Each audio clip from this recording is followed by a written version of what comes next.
The RIBA Plan of Work Process, 2013, has sought input from the construction industry ever since its first significant revision to the plan of work in its 60-year history.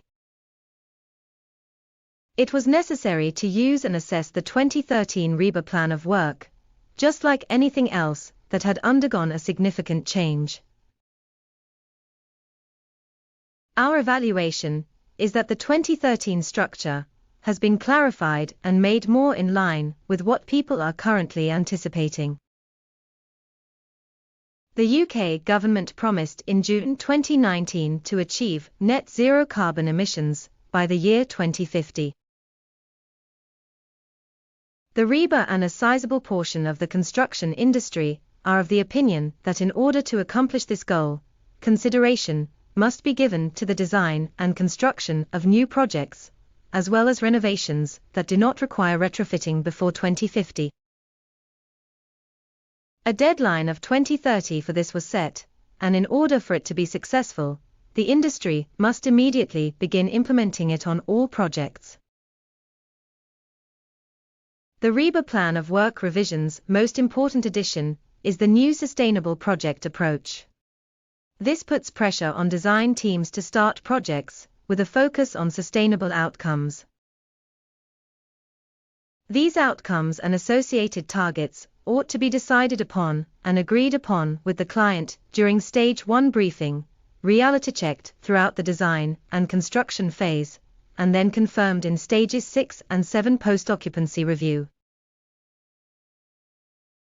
The definition of sustainable outcomes, associated metrics, and the most recent techniques for measurement and verification are all covered in the RIBA Sustainable Outcomes Guide. In addition to sustainability improvements, this update has placed a strong emphasis on the advice regarding the planning process, procurement, and information requirements at each stage. Most importantly, Chapter 6 includes thorough stage descriptions, as well as updated guidance on fundamental project strategies.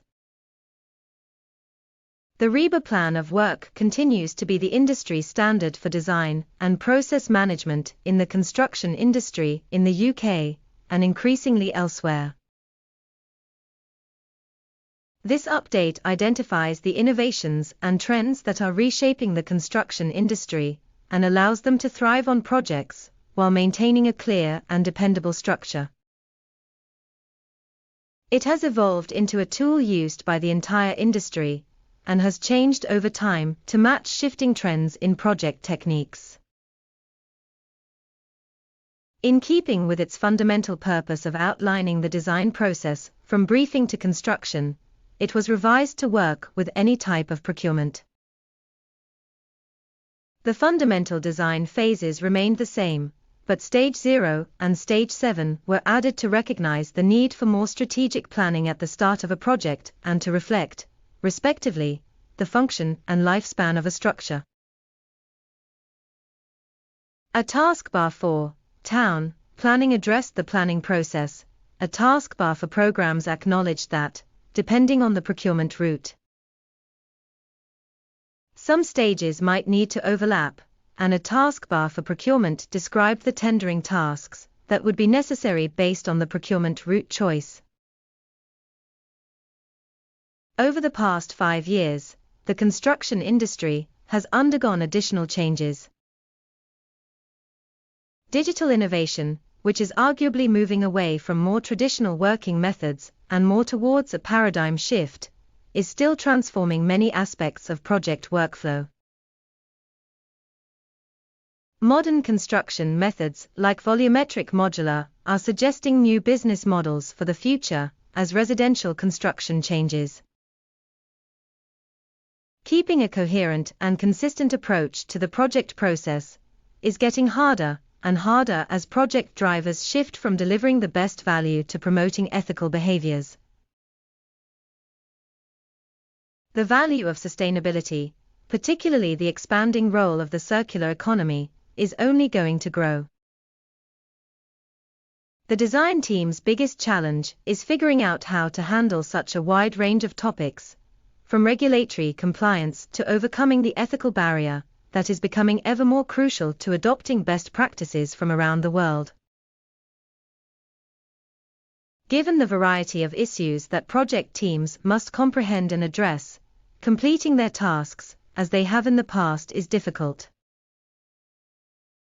They must first establish the strategic context for the project, apply the management overlay, and cover the development of the brief.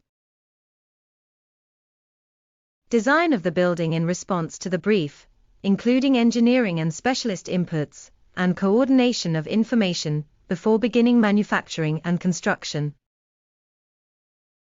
They must work together to produce on time and within budget up until handover, when the responsibilities are transferred to those in charge of maintenance, or those tasked with resolving users' common issues. The RIBA plan of work is not intended to be a contract. The 2020 plan overview only specifies the outcomes the project team must achieve at each stage. It does not name the key tasks that should be performed.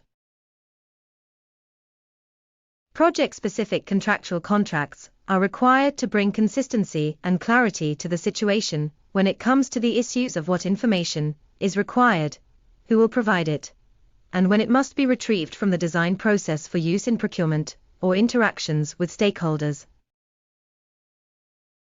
Despite the ongoing changes in how buildings are designed, built, maintained, and used, the RIBA plan of work is still a strong and useful process map. It still holds true for a range of project sizes and project methodologies. More clarity is needed regarding how and when specific components of the RIBA plan of work are applied to projects, according to feedback from numerous clients and project teams.